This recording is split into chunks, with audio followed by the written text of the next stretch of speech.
네, 시작하겠습니다. 안녕하세요. 네.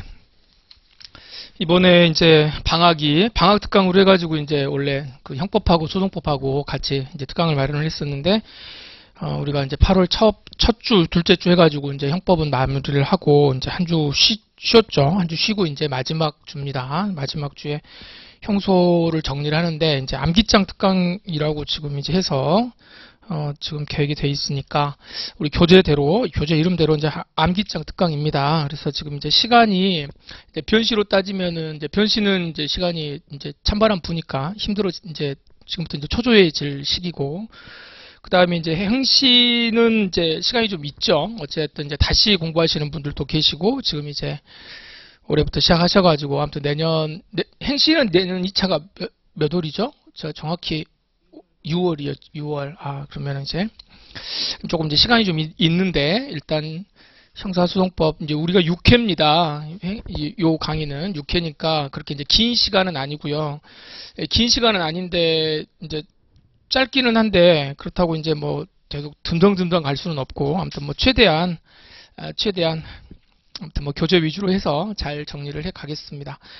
오늘 나눠드린 자료 중에 하나는 이제 그 개관표가 하나 있죠. 개관표가 있는데, 이제 공부를 좀 하신 분들은 이제 어느 정도 아시는 내용이고, 뭐 그렇지 않으면 이제 이 절차 자체를 머리에 이렇게 와 닿게 하는 것 자체가 사실은 소송 절차가 쉽지는 않아요. 근데 공부를 이제 해보신 분들은 이제 아시겠지만, 하고 나면 사실은 별것도 없는 것 같은데 이게 만만치는 않습니다. 이게 세부적인 그 제도들과의 문제들이 있기 때문에, 그다음에 이제 요즘 시험 문제가 다 이제 나눠가지고 법원이 어떤 조치를 취할 거냐, 검사가 어떠한 조치를 취할 거냐, 뭐 이제 조치는 적법한가, 뭐 이제 이런 식으로 문제를 나오니까, 그러니까 이제 개별 쟁점들도 잘 아셔야 되지만, 내가 지금 어디에서 어떤 쟁점에서 지금 어떤 절차에서 무엇을 물어보는지를 좀 잘 정리를 하시면서 가셔야 됩니다. 그래서 그러한 것들 표 한번 보시면서, 제가 이제 일단 첫 시간에는 한번 쭉 설명을 드리겠습니다만은, 전체적인 절차가 머릿속에 들어와 있지 않으면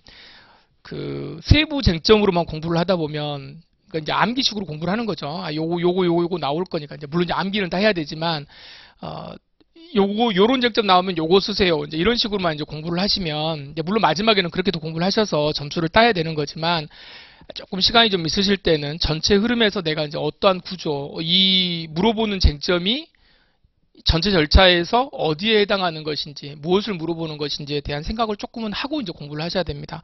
어차피 시험 공부기 때문에 마지막에는 암기하시는 거예요. 암기하셔야 되고, 더군다나 이제 서술형이니까 완전히 뭐 자기가 암기해서 쓰지 않으면, 현출해 내지 않으면은 뭐 답이 없죠. 저도 이제 오랫동안 이제 뭐 이런저런 분야에서 이제 이런저런 자리에서 꽤나 이제 주관식 채점을 이제 많이 하는데, 제가 학부 때 답안지를 써낼 때나, 뭐 또 나름 수험생활 할 때 좀 이렇게 써낼 때나, 그리고 또 조금 이제 그런 시간만큼 이제 오랫동안 이제 채점을 이렇게 해야 되는데, 채점을 할 때에는 읽어보면 별거 아닌 것 같지만, 이제 요 말씀을 좀 드릴게요. 어차피 다 이제 주관식으로 보시는 거니까. 이게 사실 주관식 문제가 여러 설이 많잖아요. 학원 강사들도 말이 많고, 강사님들도 오랫동안 하셨기 때문에 나름대로 노하우가 있어서 말씀을 하시는 거예요. 이렇게 써라, 저렇게 써라라고 말하는 게. 틀린 말이 하나도 없어요. 다 틀린 말 없는데, 그래도 이제 제가 이제 그냥 학교에서나 또 이제 실제 이제 채점 매시는 교수님들하고 사적으로는 좀 이렇게 만날 수 있는 기회가 조금 더 있어서, 이런저런 것들을 뭐 이제 무슨 뭐 완전히 뭐 야, 난 이렇게 채점해, 이렇게 말씀하시는 교수님은 없죠. 그런 건 없지만, 이제 툭툭 치면서 이제 듣는 거예요. 그렇게 말씀하신 교수님 없어요. 혹시 뭐 그런 걸 들었다고 말하는 사람도 웃긴 사람인 거고.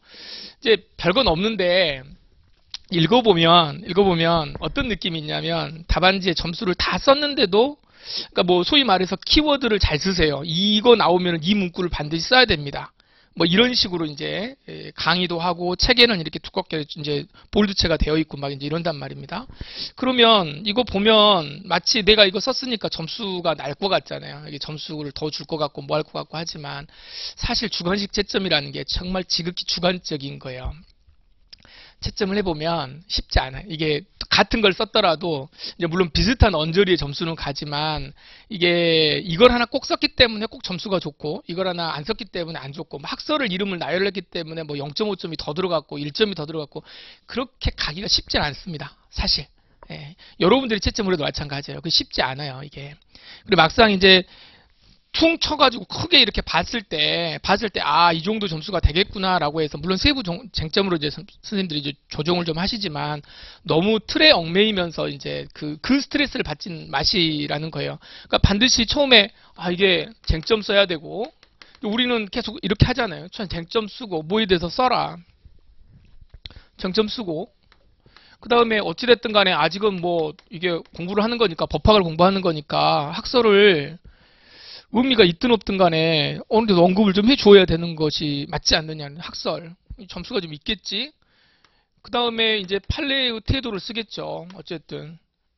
그 다음에 결국에는 꼭 이걸 결론을 맺어라. 이제 이렇게 하거든요. 결론을. 이제 큰 결론이면 우리가 결론이라고 쓰고, 세부 쟁점이면 여기에다가 소결이라고 쓰던지, 아니면 뭐 검토라고 쓰던지, 뭐 이렇게 하겠지.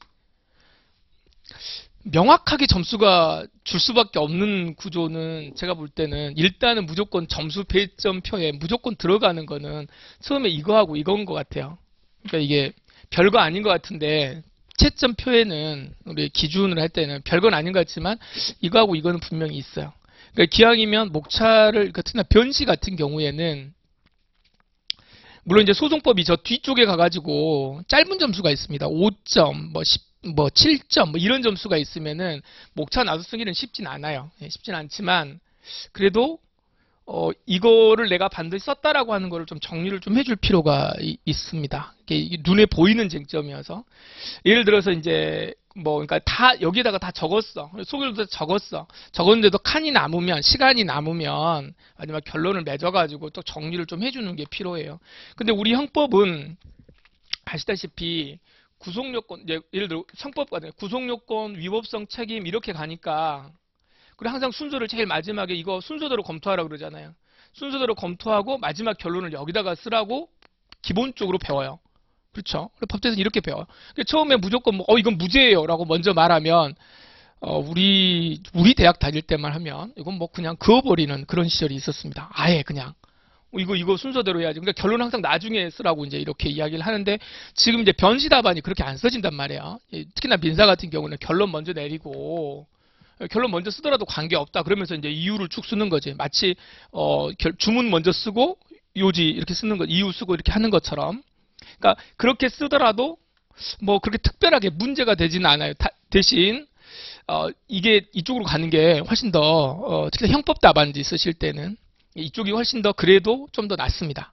먼저 이게 실무 답안지가 아니고서는 그러니까 무슨 변론 뭐 이제 검토 의견서 같은 거 쓸 때야 처음에 그냥 뭐 이렇습니다라고 먼저 던져주면 마치 그게 그럴싸해 보이고 서면은 진짜 실제 그렇게 쓰거든요. 그러니까 저도 이제 제가 개인 소송을 제가 이제 뭐 해보면 어차피 판사님들한테는 먼저 결론이 뭐야? 결론을 먼저 전해주는 게 굉장히 중요하지만 여러분들은 시험을 보시는 거기 때문에 어쨌든 아무리 실무가가 들어가고 어쩌고 하더라도 이게 틀이라는 게 있어서 자기들끼리만 하는 게 아니거든요. 그러니까 이게 법학 이 답안지 어느 정도의 틀이니까 꼭 결론은 물론 여기다 쓴다고 제가 점수가 안 된다는 게 아니에요. 그러니까 뭐 그어버린다는 게 아니지만 순서대로 가는 게 답안지가 뭐 결론을 다 이제 우리가 알고 적어내는 거지만 적으시고 반드시 요거는 적으시라. 그다음에 무엇이 쟁점이 된다라고 하는 거는 언급을 해 두시는 것이 좋습니다. 그러니까 뭐가 문제가 된다라고 하는 거예요. 그러니까 이게 공정 변경이 나오면 공정 변경이 허용되는지의 여부가 문제이다. 그러니까 이게 뭐 어느 경우에 별건 없어요. 별말 없어. 어떠한 경우에 공소장 변경이 허용되는지가 문제이다. 강도로 공소를 제기했는데 절도죄가 이제 문제가 된단 말이에요. 그러면 이거 쟁점이 나중에 나오면은 물론 이건 나중에 적어도 돼요. 다 적고 난 다음에 쟁점만 읽어봐도 이거 얘가 뭔가를 알고 있구나라고 하는 의식 이런 걸 주기 위해서는 말을 여기다 적어주는 거죠.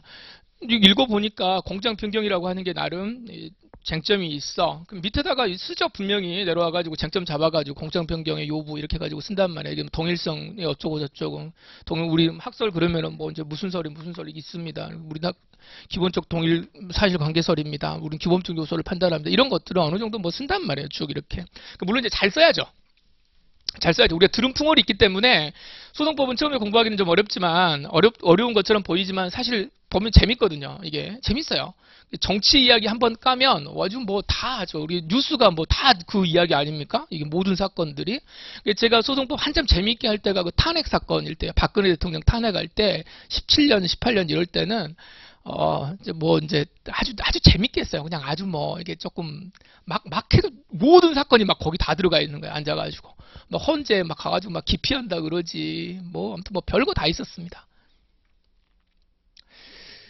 그러니까 재미를 가지고 하면은 쭉 돼요. 그런데 이제 우린 재미에 이제 빠지면 안 되니까 이제 어느 정도 이제 정제는 해야 되니까. 근데 뭘 써야 될 거냐 이제 그 이야기하는 거 옆으로 또 쓸 것 같은데 쟁점은 반드시 적어주시는 것이 이게 답안지를 읽는 시간이 진짜 얼마 안 돼요. 그러니까 뭐 이제 법대 나왔다고 하니까 학교에서도 시험 보면 선생님들이 뭐 A플 주고 A 주는 것 같지만 교수님이 여러분들 답안지를 눈막 현미경으로 봐가지고 이거 1점, 이거 0.5점 이렇게 적기가 쉽진 않아요. 실제. 우리는 뭐 변식도 마찬가지예요. 그러니까 물론 이제 항목을 맞춰가지고 점수를 다 칸칸마다 주긴 합니다. 해가지고 검색해가지고 이렇게 주기는 하지만, 해서 이제 나가기는 하지만, 한다고 할 때, 키워드 반드시 뭐 들어가는 거 뭐 그런 거 당연한 이야기인 거고, 항목을 나눠서 항목이 있으니까 항목별로 들어가는 게 좋다. 요거 좀 생각을 좀 하시고 가시면 돼요. 학설을 잘 쓰라는 게 아니에요. 예. 쟁점 쓰시고 학설을 잘 쓰라는 게 아니에요. 학설의 내용은 이제 요거는 이제 칸이 있을 때 없을 때의 문제인 거죠. 근데 이제 이걸 단일 과목으로 형소를 공부하시는 분들은 특히 행시에서 이제 답안지 주면서 이제 큰 문제로 이제 쓰라고 하는 거는 써야 될 부분들이 분명히 있죠. 이게.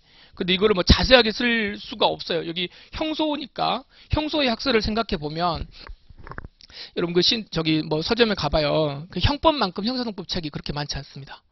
그 교수님 기본서가 많지 않아요. 이게.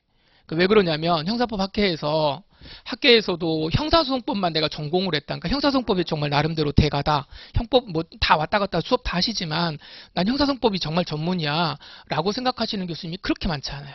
그러니까 논문을 봐보시면 돼요. 그러니까 논문 쓰는 거는 재밌는데 소논문 쓰는 거는 뭐 하는데 박사학위 논문을 소송법으로 써가지고 이렇게 막 하시는 교수님이 그렇게 많지 않습니다. 그래서 기본서가 별로 없어요. 형법만큼. 형법은 법도 들어오면 다 형법을 했기 때문에 나중에 대학원 가고 막 하셨던 분들 일단 형법은 교재도 만드시고 여러 가지 이야기들을 많이 하시는데 소송법이 그렇게 많지는 않습니다. 많지 않다는 건 무슨 말이냐면 학자가 그렇게 많지 않다는 거예요. 더군다나 우리 고유의 학설이 그렇게 많지가 않아요. 학설이 별로 없어요. 학설이. 그러니까 의미 있게 막 부딪히는 학설이 그렇게 없다는 거예요. 그럼 쓸 말이 별로 없습니다. 이게 실제로. 그러니까 단순하게 한 줄 적고 이름 쓰고 변시는 더더욱 없어요. 그러니까 변시 하시는 분들은 학설을 아예 안 써도 무방하지만 물론 이제 저는 무방하다는 소리는 안 해요. 저도 근데 어찌됐든 간에 이제 학자 출신인데 학설 쓰지 마세요. 이렇게 말하기는 좀 그렇고 학설의 이름 정도는 언급하면 좋겠지. 그런데 못 할 수 있어요. 시간상. 못 적으면 어차피 이제 생략하고 가는 거야. 왜냐하면 학설이 별 의미가 없거든. 이게 기본적 사실관계 동일서를 쓰는데 가로 열고 규범적 요소를 고려한다가 나름대로 정답이 나름대로 우리의 픽스가 돼 있는 거란 말이에요. 학계에서 다. 저 판례에서 다 정리가 돼 있는 거예요. 거기서 비판 많이 하죠. 규범적 요소를 한다니 이거 검사의 자의적인 표현들이 그 자의적인 판단들이 많고 문제가 있다라고 하는 그 논문들은 많지만 여기다가 쓸 수 있는 칸이 없어요. 그걸 물어보지도 않고. 않기 때문에 그럼 나머지 설은 뭘 쓸 거야? 뭐 소인 공통 뭐 이런 거 막 쓴단 말이야.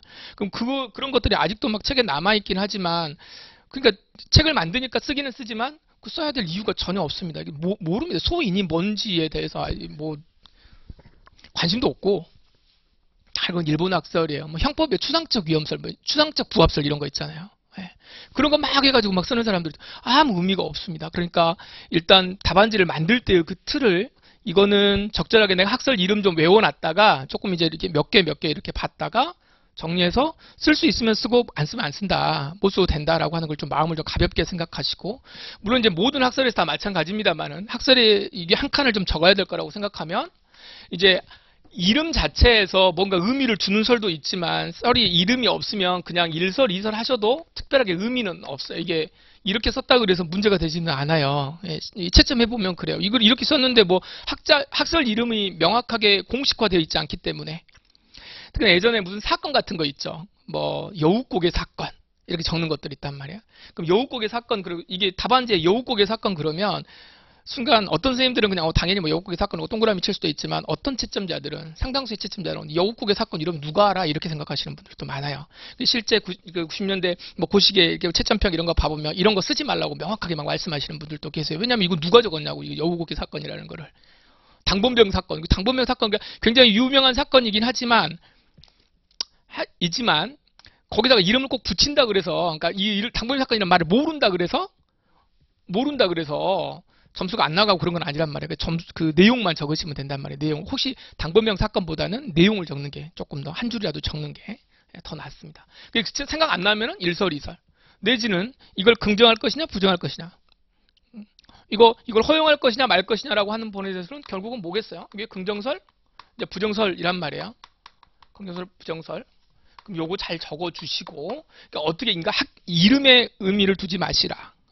알면 좋습니다. 알면은 조금 더 낫죠. 이심설, 항소, 기각설 이렇게 하면 밑에다 쓰는 거는 훨씬 더 낫긴 하지만 굳이 안 쓰더라도 특별하게 의미를 두진 않아요. 채점할 때.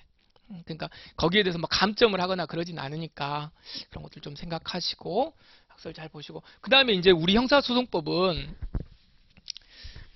크게는 이제 두 가지인데 이건 좀 뒤에 할 이야기는 하지만 자 봐봐요. 형사소송법은 소송법이 어떤 법이냐라고 생각할 때 이제 여러 가지 설이 있습니다. 이게 여러 가지 견해들이 있지만 제가 이제 쭉 이제 그쪽 이제 공부를 해보고 이제 논문들을 봐보고 보고 나름대로 이제 오랫동안 공부한 그 결론은 뭐냐면 제 결론이 아니고 남들이 말하는 결론이 맞구나 이 생각이 들어요. 이 소송법은 이 국가잖아요. 이 틀만 좀 봐봐요. 국가가 이 공법이잖아요. 소송법은. 그쵸? 이건 알죠? 소송법은 이거 국가입니다. 이거 이제 생각만 해봐요. 국가가 하는 건데 국가가 어떤 처분을 내릴 거야. 어떤 처분을 내려. 그러니까 이게 소송이라고 하는 게 결국 이거 먼저 하겠습니다. 이게 좀 왔다 갔다 하는 것 같지만 소송법은 우리가 소송법이지만 우린 소송법을 공부할 때 아파트는 뭐예요? 판은 수사잖아요.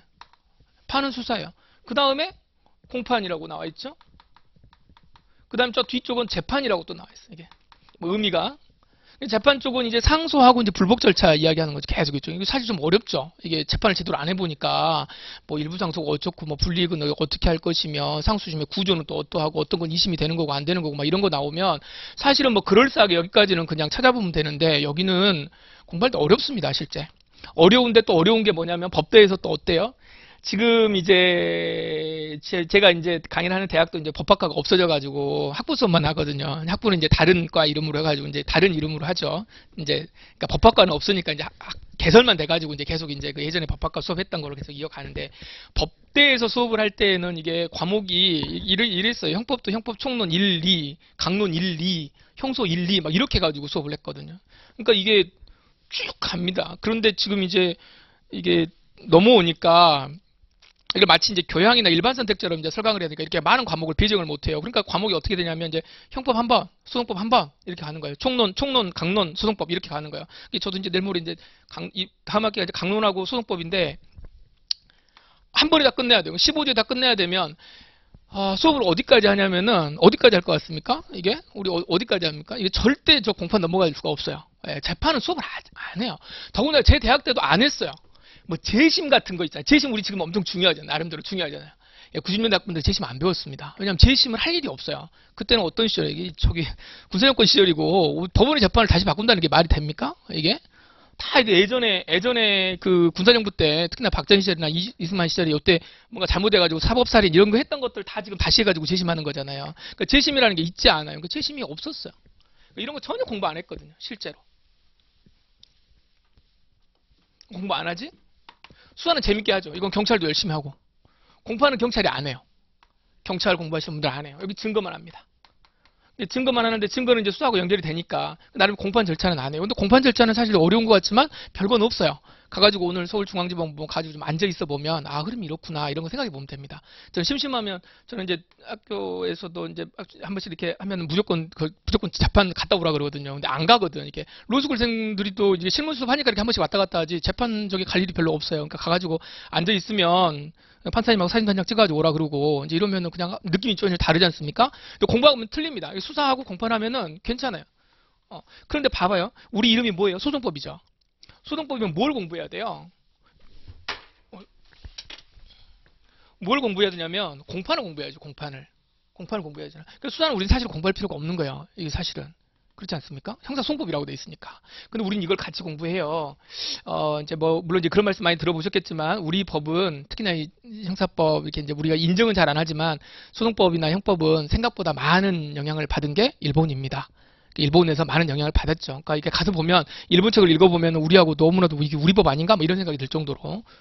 그런 게 있어요. 근데 일본은 가서 보시면, 요거를 그냥 소송법이라고 하지 않고, 그냥 형사 절차법이라고 그래가지고, 이게 정확한 표현이에요. 대치즈키, 수석법 이렇게 가요.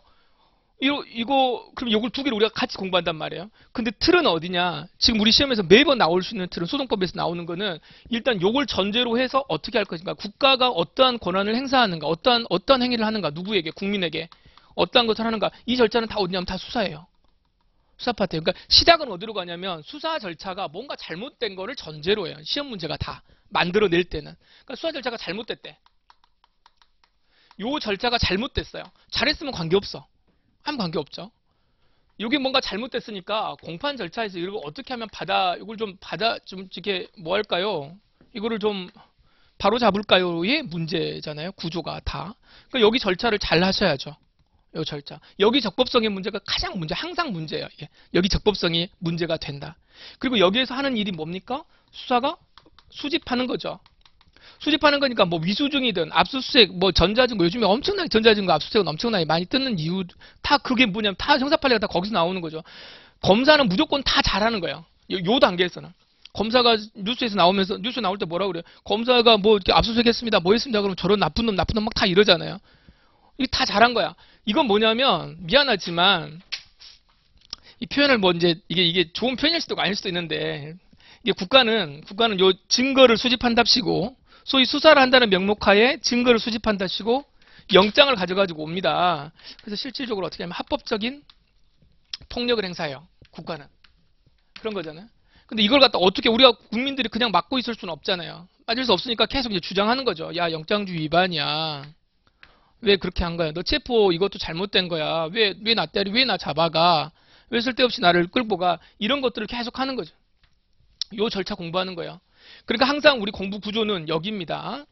지금 이제 우리가 공부할 건 수사 절차 잘 하셔야 된다는 건 여러 가지 제도들이 있는데 뭐 해봤자 별거 없죠. 체포, 구속, 압수니까 요 절차에서 판례 새로 나오는 것들은 이제 무조건 앞으로 시험은 어쨌든 뭐 어설프게 뭐 우편물을 압수하거나 이런 건 안 나올 거니까 다 어차피 최근에는 모든 논문들이 요즘엔 다 그래요. 교수님들 다 관심 있는 게 다 전자증거입니다. 다 전자증거예요. 이 전자증거 앞에 나오기 전에 우리가 영상 녹화물부터 2006년, 2007년 그때부터 이제 우리 법이 많이 바뀌었다는 말씀 많이 들었잖아요. 그때 이후로 형사법은 체계가 완전히 사실 형사법 공부하시고 거기 논문 쓰시는 선생님들이나 모든 것들이 다 전자증거를 어떻게 할 것인가. 106조 같은 경우도 막 계속 개정되고 사건들이 다 그런 거니까 압수수색 어떻게 할 것인가, 전자증거 어떻게 할 것인가, 핸드폰 냈을 때 어떻게 할 것인가. 그런데 그 과정에서 다 어떻게 해요? 수사기관은 무조건 다 받아낸단 말이야. 앉아가지고. 뭐 이미 제출한다고 내고 이미 제출하면 그래도 양반이지. 그거 없는 상태에서 계속해서 어떻게든 편법을 계속 쓰려고 그래요. 그러니까 이걸 근데 방어를 해야 되겠지. 방어를 하는데 요거 이제 요렇게 가는 구조입니다. 요 재판 그래도 마지막 최후의 부류예요. 재판 절차에서 어떻게 할 것인가, 얘를 갖다 어떻게 없앨 것인가라고 하는 건데 없앨 수 있는 방법은 다른 거 없어요. 요 수집한 증거를 날리는 것밖에 없으니까 수집한 증거를 날릴 수 있는 방법은 뭐예요? 증거 능력이 없다라고 이야기를 해야 될 거 아닌가? 요거잖아요. 증거 능력이 없어요. 증거 능력이 없다라고 하면 증거는 왜 그렇게 중요한데 307조 1항이 뭐래요? 사실의 인정은 증거에 의해 해야 된다라고 항상 이렇게 나오니까 요것만 날리면 되는 것이야. 그러니까 우리는 포인트는 시험 문제는 다 이제 뭐라고 나오냐면은 다음날 증거 능력이 있는가? 이걸 증거로 사용할 수 있는가? 여기서 얻어진 거, 특히나 이제 여기서 조금 이렇게 하는 게 소위 말하는 2차 증거. 요런 거. 그러니까 문제가 계속 쟁점이 거기서 거기야 다. 그리고 이제 뭐 전문 증거는 여러분들이 다 아실 거니까 이제 그런 구조입니다. 요 구조 하에서 써 나가시는 거예요. 여기에 나오는 판례의 문구는 그럼 마지막 결론을 내려줄 거 아닙니까? 설은 있지만 학설은 있지만 여기는 학설이 그렇게 중요할 수가 없는 게 뭐라 말하지만 재판에서 이건 증거 능력이 있어 없어 그러면 그걸로 다 끝나는 거예요. 형법처럼 이론적인 생각을 해가지고 이렇게 보면 이렇게도 될 수 있고요. 이건 이렇게도 될 수 있고요. 라고 말하는 게 그렇게 의미가 그렇게 크지 않단 말이에요. 그러니까 실제 공부를 뭐 해보시면 뭐 이제 처음 하시는 건 아닐 거니까 다들 학설은 의미가 그만큼 의미는 없더라. 항상 이 구조를 생각하시면서 마지막 판례는 결론은 잘 정리하셔서 꼭 써주시는 게. 그 다음에 마지막 결론 잘 적으시라고요. 쟁점별로. 이제 지금은 문제가 예전에는 통째로 해가지고 다음 중 어떻게 해야 될 것인가 이렇게 나오지만 변시는 더더군다나 이제 예전부터 다 그랬고 세부적인 쟁점으로 다 이제 나누잖아요. 그럼 보통 오늘 제가 요거 이제 문제를 풀려고 공부한 건 아닌데 이제 사례가 지문이 굉장히 길어지잖아요. 여기 오늘 제가 변시 1회 문제 드렸잖아요. 예, 작년 1회입니다. 작년 문제입니다. 작년 문제. 작년 문제에서 이제 일문 중에서 소송법 문제만 2개를 뺀 거예요.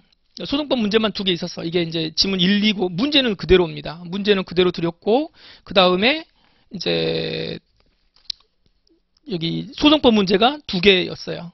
그 다음에 형법 문제는 이제 2개 항상 뭐 가불병 재책을 논하라 그러니까 그러면 이걸 뭐 정확하게 이게 뭐 모범 답안이다라는 말을 제가 드리는 게 아니고 쟁점을 주는 거죠. 다음 중 이거 어떻게 할 거냐. 첫 번째 같은 경우는 불신검문 적법성 이거 찾아봐라 이렇게 이야기를 했고 두 번째 문제가 뭐예요? 3페이지 보시면 휴대전화 압수 적법한 거 이거 어떻게 볼 거냐. 녹음 파일 증거 능력 어떻게 할 거냐. 이제 요 내용이지 않습니까? 이런 내용들이 이제 우리 교재에도 다 나와 있겠죠. 어느 정도는 문제를 뽑아내실 때 그러니까 이제 연습을 하시라는 의미로 조금 더 한번 보긴 하겠습니다. 보는데 여기에 답안을 좀 나중에 보시면 보겠지만 학설 문제 별로 없거든요. 학설 별로 없거든요. 제가 사실은 저는 잘 제 독단적으로 답안지를 만들진 않습니다.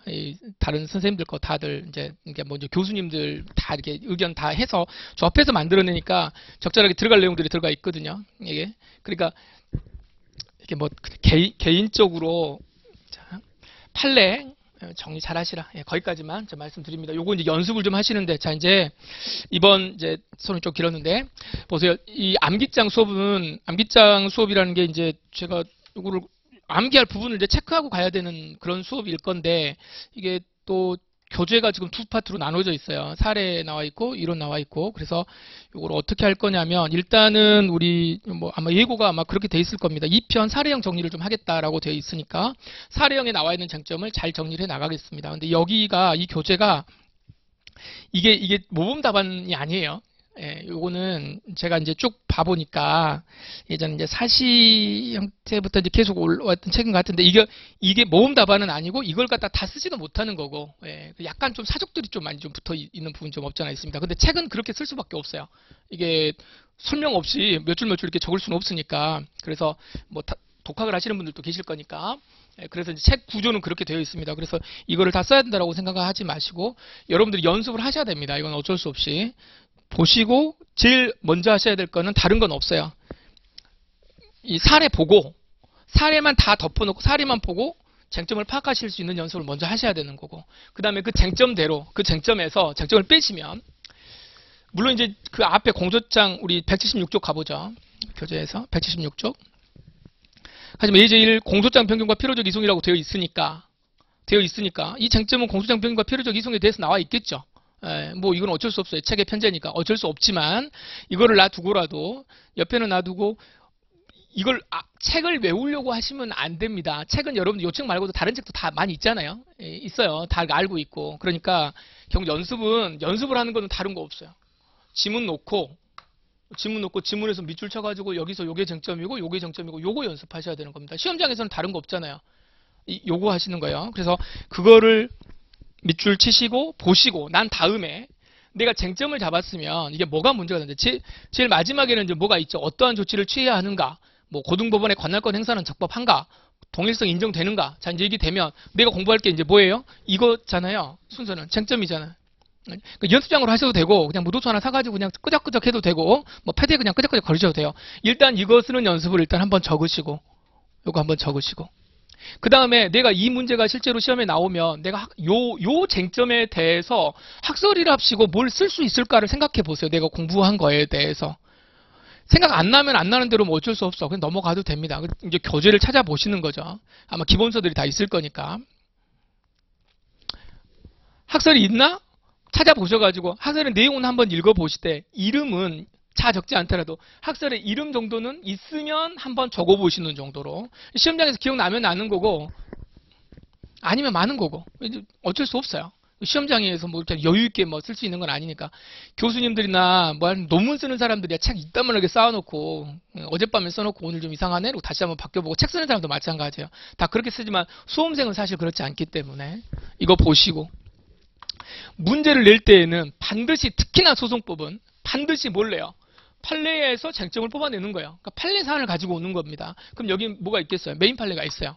분명히 리딩 판례가 분명히 있단 말이지.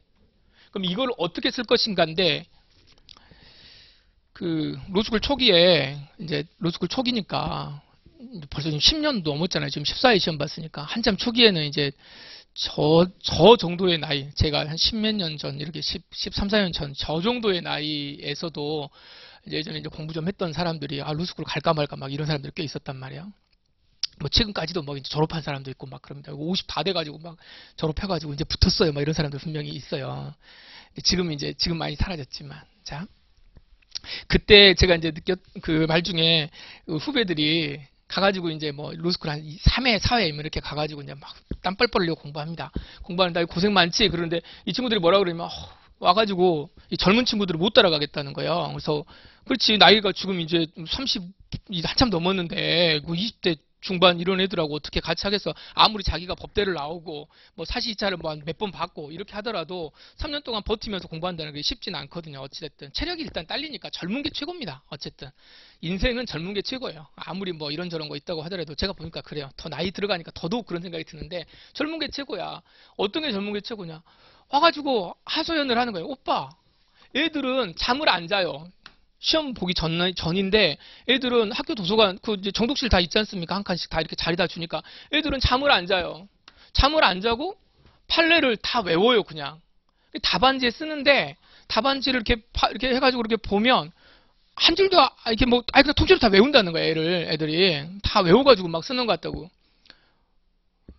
자기들은 그렇게 못하죠. 왜냐면 공부를 그렇게 하지도 않았고. 근데 이제 이 친구들은 왜 외웠냐?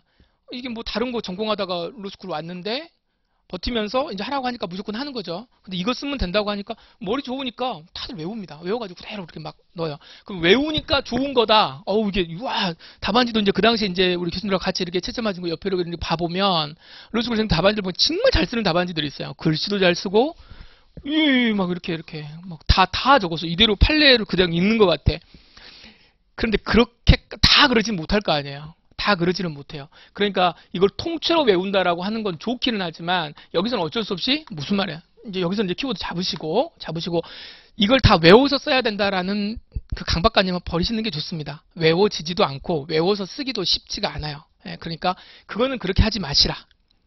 여기 부담, 혹시라도 그런 생각을 가지고 있으면서 내가 옆에 친구는 그걸 통째로 다 외워가지고 썼고 나는 그냥 요지만 썼기 때문에 나는 안 되는 거 아닌가, 이런 생각을 하면 불안한데, 그렇게 했다 그래가지고 물론 좀 뭐 인상은 좋겠지만 그렇진 않아요. 그러니까 적절하게 줄여서 쓰시면 되고, 더군다나 또 요즘에 그 특히나 이제 교수님들 따로 이제 책 쓰시는 교수님들 중에서 책 서문 같은 거 보면 내가 판례 원문을 다 바꿨다 뭐 이런 선생님들 계십니다. 책 앞에 이제 서문 보면, 왜냐하면 지금 뭐 글들이 판례가 다들 그 일본 어투거든요. 이게 일본의 번역투예요. 이게 뭐뭐 한다고 보지 않을 수 없다 뭐 이런 것들 있지 않습니까?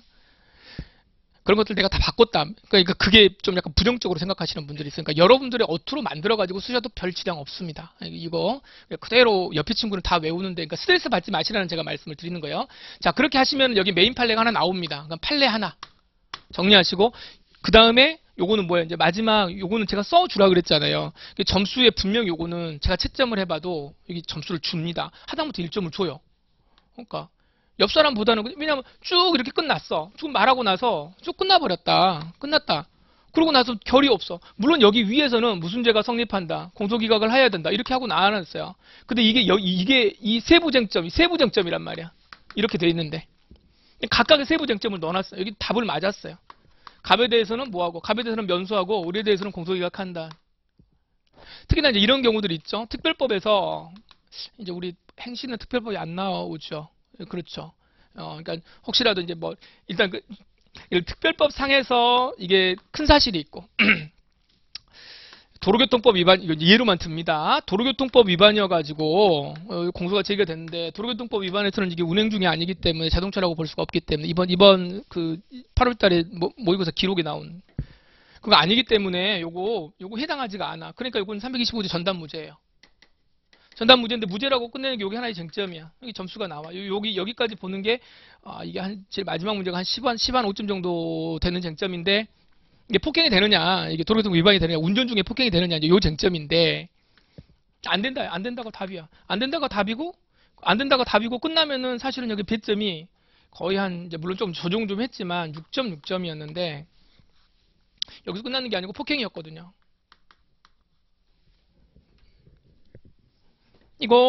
이것만 쓰면 답이 없어. 이제 뒤에 나오는 답이 뭐냐면, 그런데 이게 문제가 되니까, 이거 형법의 단순 폭행으로는 봐야 되는 거 아니냐, 이렇게 갑니다. 형법의 단순 폭행. 그럼 이게 형법 문제인 것 같지만, 이게 수능법 문제예요. 단순 폭행인데, 이 친구가 뭐를 했냐면, 고소를, 중간에 어떻게 했냐면, 이제 고소를 했거든. 처벌해주세요. 라고 고소를 했거든. 뭐, 사실 이야기는 고소를 했다가, 중간에 나중에 취하를 합니다. 취하를 했다가 얘가 좀 이상하게 좀 꼴 보기 싫으니까 어떻게? 다시 재고소를 해요. 쟁점이 뭐겠습니까? 이렇게 사례로 쭉 나오면 형은 이제 무슨 이야기야? 취하를 했으니까 다시 고소할 수 없다가 쟁점인 거고, 요거 다시 이게 할 수 없다. 취하했으니까 어떻게 가겠다. 자, 이거는 전담 무죄야. 폭행 도로교통법은 안 된대. 요거는 이제 그냥 저기 변시 아니신 분들은 그냥 넘어가시면 돼요. 구속요건이 안 된대. 이거 안 된대. 그러면은 여기서 끝나는 게 아니라, 야, 그럼 형법상의 폭행죄를 한번 검토를 해봐야 되겠다라고 해가지고 여기까지 검토하겠다라고 하는 게 사실 이게 한 6점 됐어요. 그냥 반 정도 되는 것이었어요. 그럼 폭행을 보겠다. 근데 이제 그 다음에 요 나머지 점수는 뭐냐면 이제 요 이야기 하는 거예요. 폭행인데 그 전에 요런 과정들이 있었다. 나중에 재고소를 했는데 재고소가 의미가 없다라고 하는, 우린 다 아는 거잖아요, 사실은. 알잖아요. 재고소할 수 없다라고 하는 거다. 이제 기록 시험이었기 때문에 뭐 이제 고소 취소합니다라고 하는 취하장이 하나 옆에 붙어 있었고, 다음에 다시 또 고소한다고 또 의견을 또 표명을 했고, 이게 어떤 영향을 미치느냐라고 하는 거니까, 그게 이제 재고소가 문제가 된다라고 하는 거고, 이거 보니까 재고소는 안 된다라고 하는 거고, 결국은 327조 고소 안 된다. 그거 적고 정리한다. 공소기각한다. 자, 됐어요. 그러면 이거 이렇게 쭉 적었어. 오, 잘 적은 것 같아. 잘 적었는데 마지막에 어떻게 해야 되겠어? 근데 이거를 이대로 놔두면 안 된다고. 항상 결을 쓰시라고, 마지막에. 제가 이거 말씀하려고 하는 게 아니라 이걸 쓰라고. 소개를 쓰든지 결을 쓰고, 그렇게 되면 여기에 대해서는 이 325 여기 앞에 있는 거는 뭐가 되는 거고, 무죄가 되는 거고, 폭행죄와 관련돼 가지고는 뭐가 된다. 이거 공소기각 판결해야 된다. 이제 그리고 나서 답을 알고요. 답을 제대로 써야 돼요. 답이 중요해요. 답을 써야 돼요. 답을 틀리면 기본적으로 점수를 줄 수가 없어요. 특히나 소송법은. 왜냐하면 법에다 정해져 있거든. 철자법이잖아. 그러니까 형법은 이럴 수도 있고 저럴 수도 있다고 그래가지고 나름대로 논리를 구성할 수 있어요. 학설에 따라서 뭔가 바뀔 수도 있어. 그러니까 뭐 위전책 같은 사례가 학설이 막 그렇게 아주 막 그렇게 쓰라고는 요즘 문제 안 나오지만, 무슨 설에 하면 모두 될 수 있다. 나는 이 설이 타당하다고 본다. 이렇게 쓸 수도 있어요. 근데 옛날 이야기. 그런 문제를 내지도 않을 뿐더러 그런 데는 의미가 없어요. 이럴 수도 있고 저럴 수도 있는데 뭐 어쩌라고. 뭘 물어보겠다는 거야, 선생님들이. 출제할 때. 그러니까 출제가 별 의미가 없어요. 그렇게 되는 거는. 답을 물어보는 거거든. 야, 너희들이 이 구조화에서 제일 먼저 마지막에 이게 요 사건이 폭행과 관련돼 가지고 공소기각으로 끝나야 되느냐 라고 하는 거를, 공소기각 판결로 끝나야 되는가를 물어보는 거예요. 근데 여기다 대놓고 자기 딴은 열심히 했는데 여기다가 면수를 적었다. 유죄 판결을 구하면 유죄 판결해야 됩니다. 유죄가 될 것입니다. 이렇게 적어 놓으면 어때요? 모르구나. 이렇게 모르구나. 뭐 앞에서 궁시렁 적었어도 이게 중요해. 여기다가 막 몇 점 이름 몇 줬고 막 의미 없어요. 조문 적어봤자 의미가 없다고. 조문 잘 쓰세요. 근거 조문 잘 쓰세요. 중요하지. 근데 중요한 건 답을 잘 쓰세요. 답만 잘 써도 그 안에 들어가. 일단은 그 안에 들어간다고. 특히나 변신은 1,500명 뽑고 나면 정말 요 결론만 잘 맞춰서 썼을만 하더라도 그렇게 지장 없어요. 이게 수가 많잖아. 근데 이제 행시는 더 어렵겠지. 왜냐하면 더 이제 수가 적으니까. 그러니까 훨씬 더 행시가 더 어렵죠. 이게 수를 일단 적게 뽑는 게 어려운 거지. 그런데 거기에서 이제 어떻게 해야 된다? 답을 맞추시라. 답을 정확하게 쓰시라. 답을 정확하게 쓰시라는 건 우리 소송법은 이제 계속 보겠지만 절차법이니까 법전을 잘 보셔야 돼요. 법전 잘 보고 정확하게 논리구조를 쓰시고, 그리고 나서는 꼭 요거는 이제 안 써도 되고 써도 될는지는 모른다고 생각하는지 모르지만, 제 생각에는 일단 강조 드리는 건 꼭 마지막에는 결론을 내려주시라. 그래서 이고 나서 결을 본다는 게 의미가 있어. 그리고 실제 배점도 있고. 마지막에 적으면 그냥 넘어가다가도 이렇게 해서라도 조금 한 점이라도 더 주고 가고 싶은 생각이 웬만하면 다 있단 말이에요. 남들보다 하나 더 썼잖아. 어쨌든 간에. 쓸데없는 게 아니라. 그러니까 정리하는 맛을 잘 적으셔야 된다는 거. 요거 제가 좀 이제 어차피 이제 제가 좀 여러분들 답안지를 제가 받을 수는 없기 때문에, 물론 이제 뭐 써가지고 오시면 봐드리기 하겠지만, 뭐 기회가 어쩔지 모르겠습니다만, 요 연습을 꼭 하셔야 됩니다. 예, 연습 안 하시고 수업만 듣고 뭐 그런가 보다 이렇게 해봤자 사실은 주관식 시험에서는 아무 의미가 없죠. 실제 없어요. 내가 안 써보면 의미가 없고. 지금 행시도 지금 바뀐다 그러던데, CBT로? 곧, 알아요? 그래요? 전에 법행하는 친구였나? 그 친구가? 곧 바뀐다고 저한테 정보를 주던데. 그러면은, 이게, 여러분들 그나마 이제 이렇게 쓰는 거니까, 이제 그건 예전 방식대로 이제 하시면 되는데, 변씨는 그나마 이제 막 지우고 막 쓸 수 있으니까, 시간이 분명히 있어요. 시간이 있는데, 막 못 쓴다고 그러는데, 아니더라고. 이번에도 이렇게 쭉, 이렇게, 보니까 다른 곳에서 이렇게 이제 답안지를 이렇게 봐보니까 그래서 칸도 못 채워요. 컴퓨터로 주는데 이거 막 쓰라고 하는데도, 그러니까 손 아파서 못 쓰는 것도 아니야. 그러니까 내용이 안 되니까 못 쓰는 거거든. 이게 그러면은 일단은 틀은 잡아놓고 여기다가 살을 붙여나갈 수도 있죠. 그냥 조금 이게 내가 학설 안 썼는데 학설 칸 비워놓고 또 궁시렁궁시렁 써가지고 시간 되는 대로 쓸 수는 있거든요. 이게 그러니까 일단 칸은 좀 많이 좀 채우시고 너무 그러면 간단하게 쓰지 마시고, 간단하게 쓰면 굉장히 얄미울 때가 있습니다. 그러니까 점수는 줘야 될 것 같은데 웬만하면 어디서 점수를 빼지 이런 생각도 가져요. 왜냐면 옆에 사람 많이 썼거든. 어쨌든 많이 썼거든. 답이 아니더라도 쟁점이 아닌데 많이 쓴 사람 보면은 안쓰럽긴 하지만 점수는 못 줘. 어쩔 수 없지. 많이 줄 수가 없지. 그런데 쟁점은 다 썼는데, 그러니까 이 사람은 내가 어떻게 뭐 좀 더 줄 거 없나 이렇게 보다가도 어쩔 수 없네, 이게 엉뚱한 거 썼네, 이러면 점수 안 나가거든요. 어차피 줄 수는 없어. 그런데 또 이런 답안지도 있습니다. 그러니까 뭐 별건 없는데 궁시렁궁시렁 안 썼는데 요점만 딱 쓴 거야. 다 썼어. 그러니까 아무리 해도 점수를 좀 안 주고 싶은데 너무 얄밉죠. 이게 2장 써야 되는데 1장 정도로 쭉 이렇게 해가지고 너무나도 소들도 간단하게 댐 이런 거야. 굉장히 시크한 거야. 인팁 같은 답안지. 이런 사람.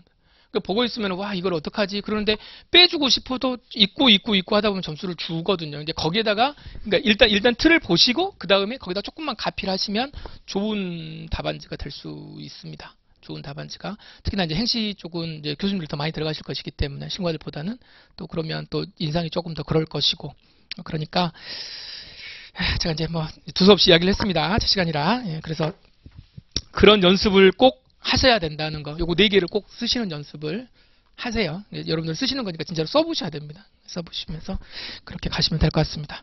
시간이 조금 지나서 조금만 더 잠 쉬었다가 그러면 저 시간이었으니까 쉬었다가 이제 수업 이어가겠습니다. 네.